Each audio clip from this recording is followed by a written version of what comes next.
So hello and welcome back मेरे देश के प्यारे भविष्यों। Chapter number 9 forest and wildlife. तो योद्धा सीरीज के इस 8th वीडियो में हम forest and wildlife discuss करने वाले हैं। चैप्टर 7 मैंने नहीं डाला और ये बोला था कि काम चल जाए तो चला लेना, लेकिन कई बच्चे उसकी भी डिमांड कर रहे हैं कि नहीं भाई उसका भी रिवीजन सीरीज का वीडियो डालो। चलो ठीक है, उसका भी डाल देंगे। ऐसा है तो वैसे कोई बहुत ज्यादा फर्क नहीं पड़ेगा जो डिटेल्ड वीडियो है और जो रिवीजन सीरीज वाला वीडियो है, बट फिर भी डिमांड है तो भाई करना पड़ेगा। तो यहाँ forest and wild life resources में हम डिस्कस करेंगे फॉरेस्ट के बारे में, जानवरों के बारे में। तो पहली चीज बोल रहा है कि फॉरेस्ट है क्या। तो फॉरेस्ट है भैया the accumulation of trees, shrubs, heaps of grasses. तो ये जो ट्रीज और ये सबका जो ग्रुप है श्रब्स का, इसको कहा जाता है फॉरेस्ट। अब इसमें नेचुरल वेजिटेशन जो कि अपने आप उगता है, उसमें इंसानों का कोई इंटरफेरेंस नहीं है, naturally without the help of man, इस तरह के वेजिटेशन को हम कहते हैं वर्जिन वेजिटेशन। इंपॉर्टेंट है याद रखना। और ये वर्जिन वेजिटेशन हमें कहां देखने को मिलते हैं? हिमालय के कुछ एरियाज में देखने को मिलते हैं, सुंदरवन के एरियाज में, और थार डेजर्ट के कुछ रिमोट एरियाज में देखने को मिलते हैं। हर जगह देखने को नहीं मिलेगा। अच्छा, फॉरेस्ट का क्लासिफिकेशन किया हुआ है अकॉर्डिंग टू एडमिनिस्ट्रेशन। पहले वापस बता दूं, डिटेल्ड वीडियो मैंने पहले की डाल रखी है, ठीक है, 1 घंटे से ऊपर की वीडियो है, उसमें बहुत सारी एक्स्ट्रा चीजें भी बताई हैं मैंने बुक से रिलेटेड। आपको चीजें मतलब याद रहे उस हिसाब से थोड़ा एक इंटरेस्ट जगाऊं, इस वजह से भी थोड़ा डिटेल चीजें बताई गई हैं, एक्स्ट्रा चीजें रिलेट करके बताई गई हैं, तो वो आप देख सकते हो जिसे डिटेल में पढ़ना है। ये क्विक रिवीजन के पर्पज से है, तो मैं सिर्फ टेक्स्ट बुक से जुड़ी हुई चीजें और शॉर्ट में चीजों को कवर करता चलूंगा। तो रिजर्व फॉरेस्ट पहला टाइप का एडमिनिस्ट्रेशन के बेसिस पर। इस तरह का जो फॉरेस्ट होता है उसमें गवर्नमेंट का डायरेक्ट कंट्रोल होता है। लंबरिंग पर रिस्ट्रिक्शन होता है, लकड़ियां काटने वगैरह पर रिस्ट्रिक्शन होता है, आप वुड नहीं कलेक्ट कर सकते, जानवरों को वहां चरा नहीं सकते। प्रोटेक्टेड फॉरेस्ट की बात करें तो यहां पर कुछ हद तक रिस्ट्रिक्शन थोड़े कम होते हैं, हालांकि लोकल एडमिनिस्ट्रेशन उसको संभालता है।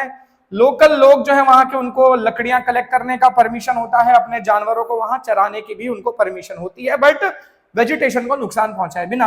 अनक्लासिफाइड फॉरेस्ट क्या है? जो कि क्लासिफाई नहीं किए गए, इसमें से किसी भी कैटेगरी में नहीं आते।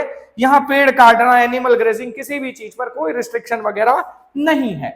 बात करें ओनरशिप एडमिनिस्ट्रेशन के बेसिस पर, अगर देखें ओनरशिप एडमिनिस्ट्रेशन मैनेजमेंट के बेसिस पर, तो यहां भी हमारे 3 टाइप के फॉरेस्ट आते हैं। स्टेट फॉरेस्ट है, मतलब जो डायरेक्टली गवर्नमेंट कंट्रोल करती है, तो सेंट्रल गवर्नमेंट या स्टेट गवर्नमेंट इसको मैनेज करती है, तो ये हो गया हमारा स्टेट फॉरेस्ट। ज्यादातर जो फॉरेस्ट होते हैं वो स्टेट फॉरेस्ट ही होते हैं। कम्युनल फॉरेस्ट यानी कम्युनिटी फॉरेस्ट, जो किसी कम्युनिटी का हो सकता है। अब इसको कौन मैनेज कर सकता है? वहां की ग्राम पंचायत या म्युनिसिपैलिटी, जो भी है, लोकल गवर्नमेंट इंस्टीट्यूशंस हैं जैसे ग्राम पंचायत, म्युनिसिपैलिटी, कॉर्पोरेशन, ये सारी चीजें उसको हैंडल करते हैं, उसको मैनेज करते हैं। प्राइवेट फॉरेस्ट मतलब किसी का ग्रुप का हो सकता है, अकेले आदमी का हो सकता है, या किसी फैमिली का हो सकता है, ठीक है। बगीचे वगैरह लोग उगवाते थे, लोग बहुत बड़े बड़े फॉरेस्ट भी उगवाते थे, अपनी खुद की जमीन पर प्लांटेशन कर दिया है। ऐसे फॉरेस्ट जनरली प्राइवेट फॉरेस्ट बहुत जगह नहीं देखने को मिलेंगे, बट जैसे ओडिशा वाले एरिया में, मेघालय के एरियाज में, पंजाब हिमाचल के एरियाज में कुछ लोगों के प्राइवेट फॉरेस्ट होते हैं।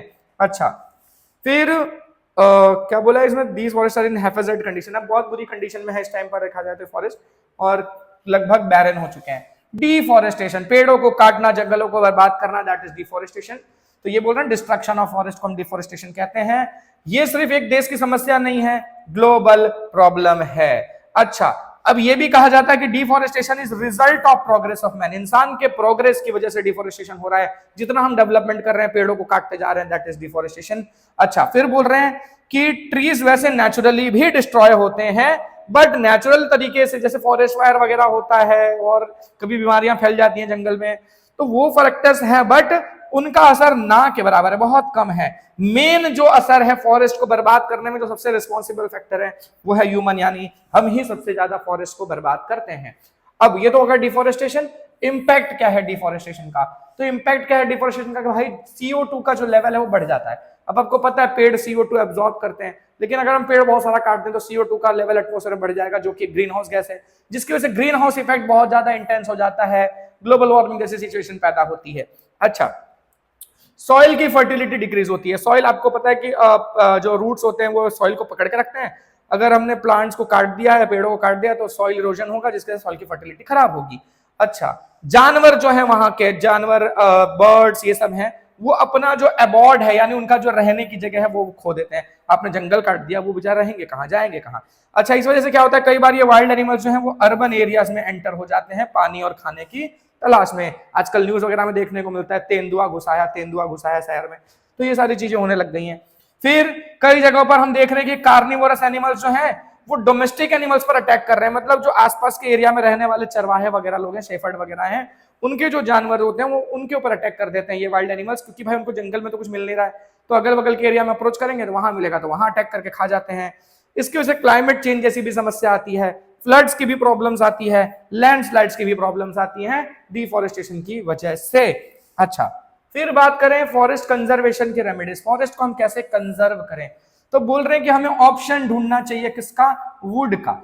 वुड जहां हम यूज करते हैं उसके जगह पर दूसरी चीजों को यूज करने लगे, चाहे फर्नीचर बनाना हो, चाहे फ्यूल की तरह हो, तो वहां पर क्या होगा, आप फॉरेस्ट पर डिपेंडेंट कम होगे, फॉरेस्ट को कम बर्बाद करोगे, तो इस तरह से हम फॉरेस्ट को सेव कर सकते हैं।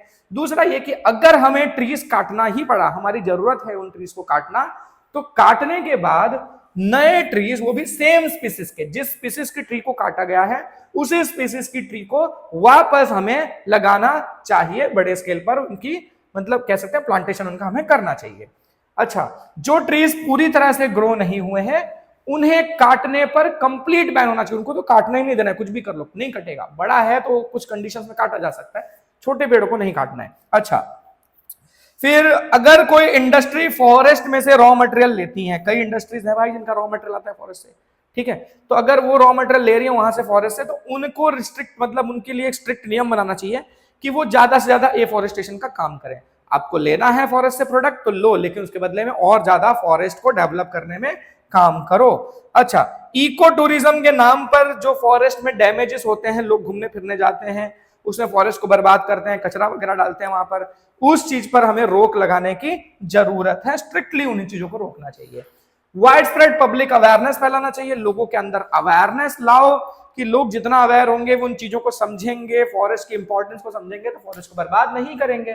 फिर बात करें कि बच्चों के स्कूल्स और कॉलेजेस के सिलेबस में इन चीजों को हमें डालना चाहिए, फॉरेस्ट कंजर्वेशन की स्ट्रेटेजी उन्हें बतानी चाहिए, पढ़ानी चाहिए, और देखो पढ़ा भी रहे हैं। फिर सोशल फॉरेस्ट्री, एग्रो फॉरेस्ट्री, जो सामाजिक तौर पर फॉरेस्टेशन का काम करते हैं, बहुत सारे लोग मिलकर फॉरेस्ट्री करते हैं, कई सामाजिक जो एनजीओ वगैरह हैं वो सब भी इन्वॉल्व होते हैं, तो इस तरह की एक्टिविटीज हमें बढ़ चढ़कर करनी चाहिए। अच्छा, फिर बोल रहे हैं सोलर एनर्जी जैसे अल्टरनेटिव ऑप्शंस का तलाश करना चाहिए फायरवुड की जगह पर, जैसे पीछे देखा ऑप्शन में, तो फायरवुड का स्पेसिफिक अलग मतलब तरीके से दे दिया कि भाई फायरवुड की जगह दूसरे ऑप्शन तलाशो एनर्जी के लिए। फिर क्या बोल रहे हैं कि forest resources should be used sparingly, जो भी रिसोर्सेज हमें फॉरेस्ट से मिल रहे हैं, जो चीजें मिल रही हैं, उन्हें बहुत सोच समझकर प्लानिंग से हमको इनका इस्तेमाल करना चाहिए। अगर कोई पेड़ ऐसा है कि वो इन्फेस्ट हो गया है, मतलब कोई बीमारी लग गई है उस पेड़ को, अब वो सारे फॉरेस्ट में फैल ना जाए, इसलिए ऐसे पेड़ों को आइडेंटिफाई करके उन्हें काट देना चाहिए ताकि बाकी ट्रीज जो है वो हमारे बच जाएं।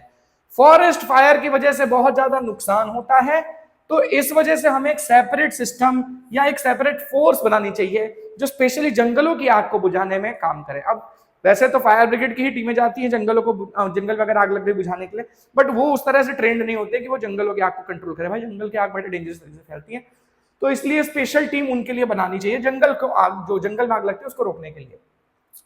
फिर बात करते हैं कि ये पिलग्रिम्स, बहुत सारे जो तीर्थ यात्री हैं वो जंगलों में जाते हैं, कई बार वहां भंडारे होते हैं, मेले वगैरह लगते हैं, परिक्रमाएं होती हैं बहुत सारी, तो इस केस में लोग वहां पर लिटरिंग करते हैं, मतलब कचरा वचरा फेंकते हैं, ठीक है, तो वो चीज को हमें नहीं करना चाहिए, और वो अगर किया गया है तो उसको फटाफट साफ कर देना चाहिए ताकि जंगल को नुकसान ना पहुंचे। Demarcate and reserve for animal pasture, कुछ एरिया जंगलों में जानवरों के चरने के लिए क्लियरली मेंशन कर देना चाहिए कि हाँ भाई जानवर इसी एरिया में चराए जा सकते हैं, इसके अलावा दूसरे एरिया में उनको नहीं ले जाना है, तो इस तरह से हम फॉरेस्ट को बचा सकते हैं।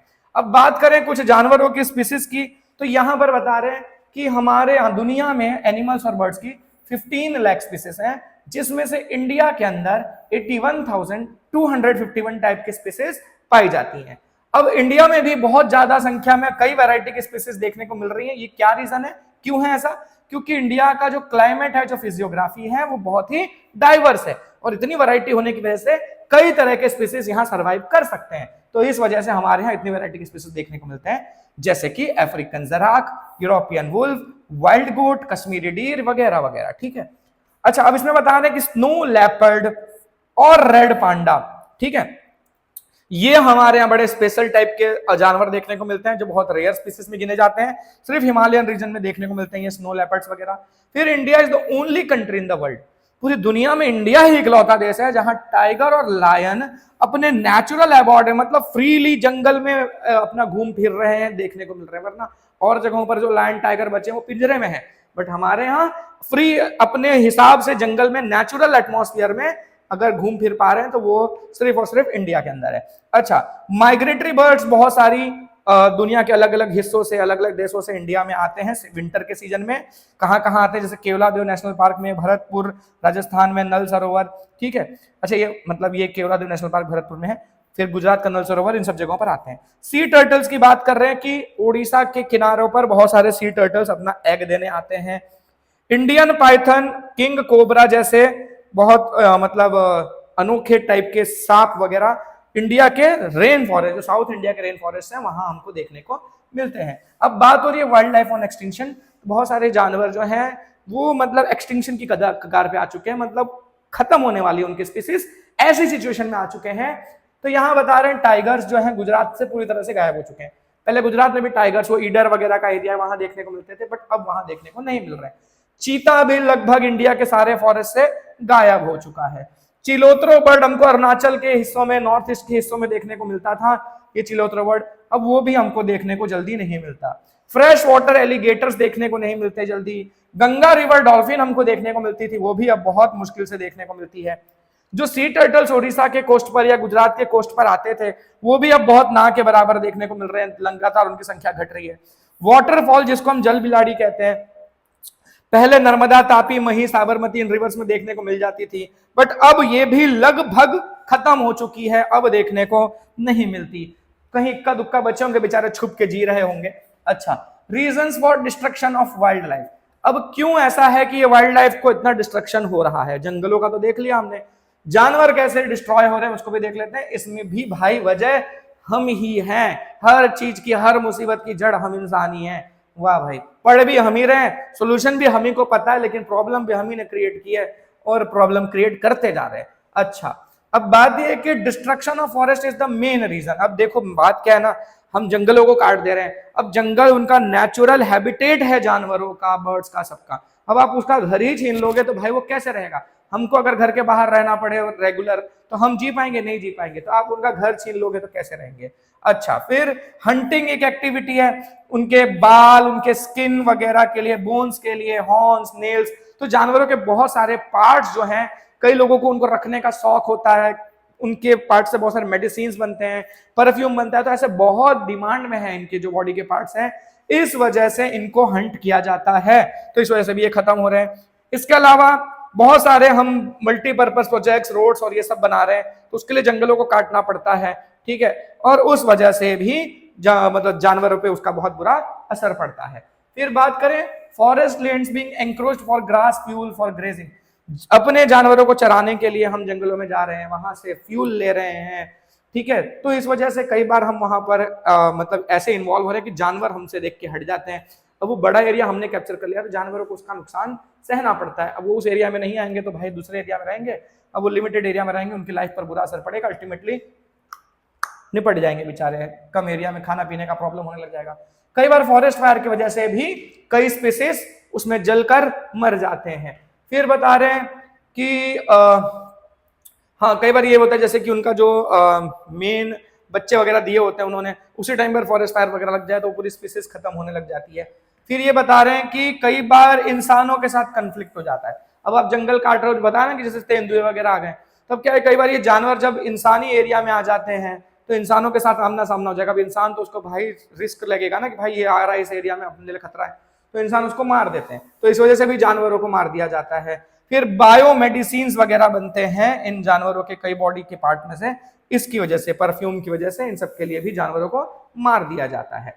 अच्छा, measures for preservation of wild life, तो हम जानवरों को बचाएंगे कैसे, उसके स्टेप्स, ठीक है, कैसे खत्म हो रहे हो दिख गया, अब बचाना कैसे है?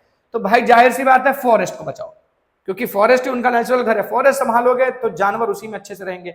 अगर हम फॉरेस्ट को अपने इनकम का सोर्स समझेंगे कि लाओ लाओ मतलब पैसा पैसा पैसा ही कमाना है, तब तो नहीं चलेगा ना। तो आप जंगलों को सिर्फ एक इनकम का सोर्स समझोगे, तब तक आप इन जानवरों को भी नहीं बचा पाओगे। जंगलों को बचाओ, उसकी कीमत समझो, जानवर भी बचेंगे। अच्छा, बैलेंस ऑफ नंबर, जानवरों के नंबर्स को बैलेंस रखना जरूरी है। कोई ज्यादा बढ़ गया ये भी चलेगा नहीं। हर्बीवोरस, कार्निवोरस, सबका जो बैलेंस बना हुआ है नेचर में वो बने रहेगा तो कोई दिक्कत नहीं है, ठीक है। वहां जो जंगल में वाटर सोर्सेस हैं उनको क्लियर रखना, क्लीन रखना, वो उसमें कोई पॉइजनस चीजें ना मिक्स हो जाए। जैसे हम क्या करते हैं ना, केमिकल इंडस्ट्रीज अपना कचरा वचरा जाके फेंक देते हैं जंगल वगैरह के एरिया में, तब वहां वाटर बॉडीज पोल्यूट होंगी, जानवर पिएंगे मर जाएंगे। तो वो सारी चीजों को बचाना है हमें, ठीक है। अच्छा, इन द रिस्ट्रिक्शन ग्रेजिंग, जो डोमेस्टिकेटेड एनिमल्स हैं उनकी ग्रेजिंग वगैरह हमें रिस्ट्रिक्ट करनी चाहिए। हंटिंग पर क्लियर बैन होना चाहिए, और सिर्फ कानून बनाने से नहीं होगा, स्ट्रिक्टली उसको फॉलो करना पड़ेगा। जो इस कानून को तोड़ता है उसको बहुत सारा मतलब स्ट्रिक्ट एकदम हार्श पनिशमेंट देने की जरूरत है। इलीगल माइनिंग वगैरह नहीं होना चाहिए। अगर कोई ऐसी एक्टिविटी करता है तो उसके ऊपर तगड़ा फाइन होना चाहिए। फिर बता रहे हैं डिस्टर्ब द एनिमल्स, उनका जो प्रोक्रिएटिव पीरियड होता है, जब वो रिप्रोडक्शन करते हैं, जानवरों को पैदा करते हैं बच्चों को, उस पीरियड में उनको डिस्टर्ब नहीं करना चाहिए। फिर study of effects of fisheries, forest gatherings. अच्छा, अब ये जो फिशरीज का इफेक्ट क्या हो रहा है, या फॉरेस्ट में जो लोग जा रहे हैं इको टूरिज्म के नाम पर घूमने फिरने आ रहे हैं, उसकी वजह से फॉरेस्ट पर क्या असर पड़ रहा है, या वहां के जानवरों पर क्या पड़ रहा है उसका असर, इन सारी चीजों को समझना पढ़ना जरूरी है, और उसके हिसाब से हमको आगे के स्टेप्स लेने चाहिए। लोगों के अंदर अवेयरनेस फैलाना चाहिए।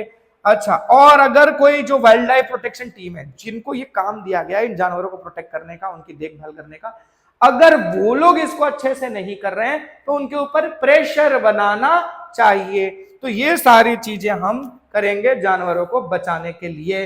अब ये तो चीजें करनी चाहिए, बात सही है, लेकिन अब तक हमारी गवर्नमेंटों ने क्या क्या किया है? जो एक्सटिंक्ट होने की कंडीशन में आ चुके थे जानवर, on the verge of extinction थे, उन्हें प्रोटेक्ट करने के लिए तो कितने ऐसे तो बहुत सारे प्रोजेक्ट चलाए गए हैं, बट यहां हमारे बुक में हमको 6 प्रोजेक्ट्स के बारे में पढ़ना है। पहला है टाइगर प्रोजेक्ट। तो टाइगर प्रोजेक्ट का ये शॉर्ट नोट आप कह सकते हो। इसमें बताया गया है कि एक एस्टिमेट के हिसाब से 40,000 टाइगर्स थे इंडिया में। कब? जब हमारी सेंचुरी, कौन सी सेंचुरी, 20th सेंचुरी की शुरुआत हुई थी तब। फिर बहुत ज्यादा लोगों ने हंटिंग की टाइगर्स की। अब हंटिंग में टाइगर बड़ा फेवरेट शिकार होता था लोगों का, तो इस वजह से बहुत सारे टाइगर्स की संख्या में कमी आ गई, और 1971 में गवर्नमेंट को लगा भैया अब कुछ करना पड़ेगा, नहीं करेंगे तो टाइगर गायब हो जाएंगे, ठीक है, फिर खाली फोटो में टाइगर देखने को मिलेंगे। तो इस वजह से प्रोजेक्ट टाइगर शुरू किया गया। अच्छा, इसमें क्या टारगेट रखा गया कि जो टाइगर्स है उनको नेचुरल हैबिटेट में, वो जहां रहते हैं उसी एरिया को सिक्योर कर दिया जाए, लोग जाकर उनको डिस्टर्ब ना करें। तो ये काम करेंगे हम, ठीक है। अच्छा, फिर लगभग आज के डेट में 44 रीजन्स में ये प्रोजेक्ट इंप्लीमेंट हो चुका है। फिर बात करते हैं एलिफेंट प्रोजेक्ट की। तो ये एलिफेंट्स को प्रोटेक्ट करने के लिए होगा। 1992 में शुरू हुआ था। देखो बेसिकली इसमें यही है मेन चीजें, कब शुरू हुआ था, किस जानवर के लिए है, और उसमें कोई एक बड़ा 2 स्टेप होगा वो याद रखना है, ठीक है। अच्छा, तो फिर इसमें बता रहे हैं कि एनिमल जो एलिफेंट्स है उनको उनकी नेचुरल हैबिटेट में प्रोटेक्ट किया जाए। टाइगर के लिए भी वही था, नेचुरल हैबिटेट में प्रोटेक्ट करो, एलिफेंट्स के लिए भी वही है। और यहाँ बताया उनका माइग्रेटरी कॉरिडोर, एलिफेंट्स का जो एक कॉरिडोर होता है जहां से वो रेगुलर इधर से उधर मूव करते हैं, माइग्रेट करते हैं, उस एरिया को प्रोटेक्ट करना। इंडिया में आज के डेट में 26 प्रोटेक्शन जोन्स हैं एलिफेंट्स को लेकर। फिर बोला गया है इसके तहत बहुत सारे एलिफेंट्स की जो क्वांटिटी है, कह सकते हो पॉपुलेशन जो है वो बढ़ी है। तो मतलब रिजल्ट्स भी हमको अच्छे मिले हैं इसके। अच्छा, अब इसमें सिर्फ ऐसा नहीं कि जंगली जानवरों को, जंगली एलिफेंट्स हैं उन्हीं को प्रोटेक्ट करना है। अगर किसी ने एलिफेंट्स को पाला हुआ है, डोमेस्टिकेटेड एलिफेंट्स हैं, तो उनके लिए भी ये प्रोजेक्ट काम करता है, उनको भी प्रोटेक्ट करने का काम करता है। राइनो प्रोजेक्ट की बात करें तो ये 1 हॉर्न्ड राइनो को प्रोटेक्ट करने के लिए बनाया गया था, प्रोजेक्ट लॉन्च किया गया था। बेसिकली राइनोस इंडिया में सबसे ज्यादा असम स्टेट में पाए जाते हैं, और उसके अलावा वेस्ट बंगाल का जो सुंदरबन का एरिया है वहां भी हमको देखने को मिलते हैं। राइनो विजन 2020 लॉन्च किया था गवर्नमेंट ने, उसमें टारगेट किया था कि 2020 तक राइनोस की जो संख्या है 3000 तक हमको पहुंचानी है। तो वो प्रोजेक्ट लॉन्च किया और सक्सेसफुल भी रहे थे।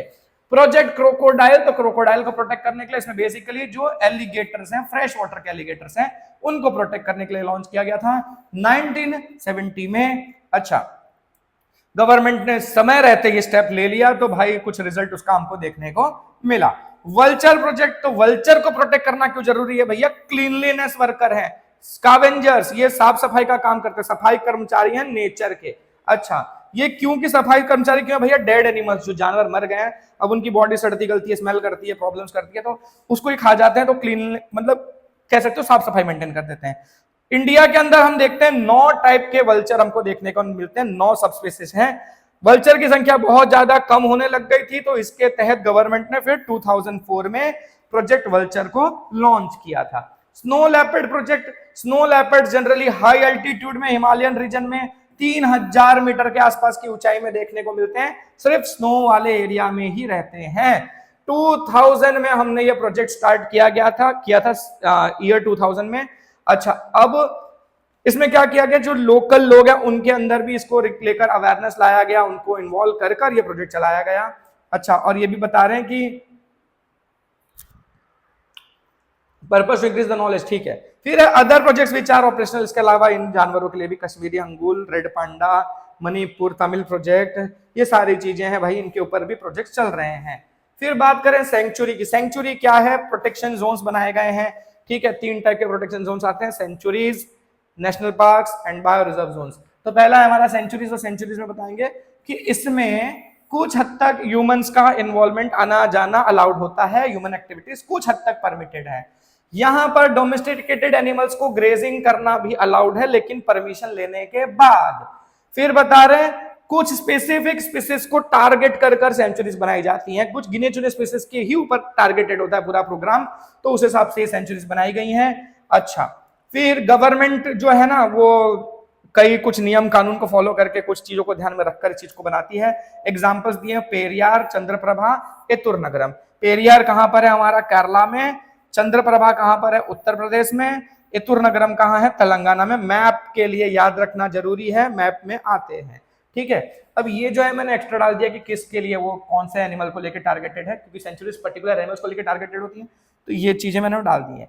फिर बात करें नेशनल पार्क की, तो नेशनल पार्क बोल रहे हैं कि ये सेंचुरी के कंपैरिजन में ज्यादा प्रोटेक्टेड जोन है, यहाँ एक से ज्यादा इकोसिस्टम होता है। तो इकोसिस्टम समझते हैं ना, कई जानवरों का मिलाकर एक सिस्टम बनता है इकोसिस्टम, तो ऐसे कई इकोसिस्टम्स होते हैं नेशनल पार्क में, बड़ा एरिया होता है। अच्छा, यहाँ पर एनिमल की ग्रेजिंग पर कंप्लीट बैन होता है, कोई परमिशन भी नहीं मिलेगी आपको चराने की, और सिंगल स्पीसीज पर सेंटर्ड नहीं होता। बता देखो, कई इकोसिस्टम को लेकर बनाया हुआ है, तो एक स्पीसीज को टारगेट नहीं करते हैं, बहुत जानवरों को टारगेट किया जाता है इसमें, उनको प्रोटेक्ट करने के लिए। स्टेट और सेंट्रल गवर्नमेंट दोनों के कोऑर्डिनेशन से चलते हैं ये। एग्जांपल्स दिए हुए हैं, काजीरंगा, कॉर्बेट, वेलावदार, देखो मैं नाम डाला हुआ है, काजीरंगा असम का, कॉर्बेट उत्तराखंड का, वेलावदार गुजरात का, मरीन नेशनल पार्क गुजरात, गिर गुजरात, बचीगम जम्मू एंड कश्मीर। तो ये 3 तो हमारे गुजरात वाले ही हो गए भैया, ठीक है। फिर बायो रिजर्व जोन की बात करें तो ये इंटरनेशनल नियमों के हिसाब से बनाए जाते हैं। जो हमारे सेंचुरीज और नेशनल पार्क्स हैं, वो इंडियन गवर्नमेंट अपने हिसाब से नियम कानून सोच के बनाती है, लेकिन पूरे वर्ल्ड वाइड जो रिसर्चर्स हैं उन्होंने कुछ नियम कानून सोचे, उसके हिसाब से बायो रिजर्व जोन बनते हैं। फिजिकल और कल्चरल डाइवर्सिटीज को प्रोटेक्ट करता है, ये सिर्फ जानवरों को प्रोटेक्ट करने के लिए नहीं है, इंसानों के कल्चर, उनकी डाइवर्सिटी, हर चीज को ध्यान में रखता है। नेचर और इंसान सबका इन्वॉल्वमेंट होता है, सबके चीजों को इन्वॉल्व करके उसको प्रोटेक्ट करना इसका मेन पर्पस है। तो बता रहे वेजिटेशन, इंसेक्ट के अलावा जो वहां के लोगों की लाइफस्टाइल है, मान लो कोई ट्राइबल लोग है तो उनका स्पेसिफिक लाइफस्टाइल होगा, तो वो कल्चर प्रिजर्व करना है, वो सब इसमें देखा जाता है। Special arrangement are created for research and training, ठीक है। इन बायो रिजर्व जोन्स में बहुत सारे रिसर्च वगैरह भी होते हैं, उसके रिगार्डिंग भी काम किया जाता है। All external human movements are totally restricted, कोई भी तरह का बाहर से अंदर आने, मतलब कोई भी इंसान जाना चाहे, कोई भी जाना चाहे, वो कंप्लीटली रिस्ट्रिक्टेड है, बहुत स्ट्रिक्ट नियम कानून है उसके, और बहुत मुश्किल से उसके अंदर जाने की परमिशन मिलेगी। The average area of such zone, अब बहुत बड़े एरिया में होते हैं, जनरली 5000 स्क्वायर किलोमीटर इनका एवरेज एरिया है। कुछ एग्जांपल्स दिए हुए हैं, देखो हम देख लेते हैं इसमें कौन कौन से हैं। नीलगिरी हमारा बायो रिजर्व जोन तमिलनाडु में पड़ता है। गल्फ ऑफ मन्नार तमिलनाडु, एकदम नीचे की तरफ तमिलनाडु और वो अपना श्रीलंका के बीच का एरिया। ग्रेट निकोबार हमारे अंडमान निकोबार आइलैंड्स में पड़ता है। सुंदरबन वेस्ट बंगाल में, पंचमढ़ी मध्य प्रदेश में, और रण ऑफ कच्छ गुजरात में। हालांकि रण ऑफ कच्छ पहले नहीं था, देखो इसमें लिखा हुआ है कि 2008 में इसको बायो रिजर्व जोन डिक्लेयर किया गया है। अब बात करें कि टोटल इंडिया में बायो प्रोटेक्शन जोन कितने हैं इंडिया में? 18। गुजरात में कितने हैं? 1। नेशनल पार्क्स पूरे इंडिया में कितने हैं? 103। गुजरात में कितने हैं? 4। सेंचुरीज पूरी इंडिया में कितनी है? 531। गुजरात में कितनी है? 23। अच्छा, तो भैया ये हो गया हमारा चैप्टर खत्म। तो फटाफट मिलते हैं अगले वीडियो में जल्द ही, तो तब तक के लिए बाय।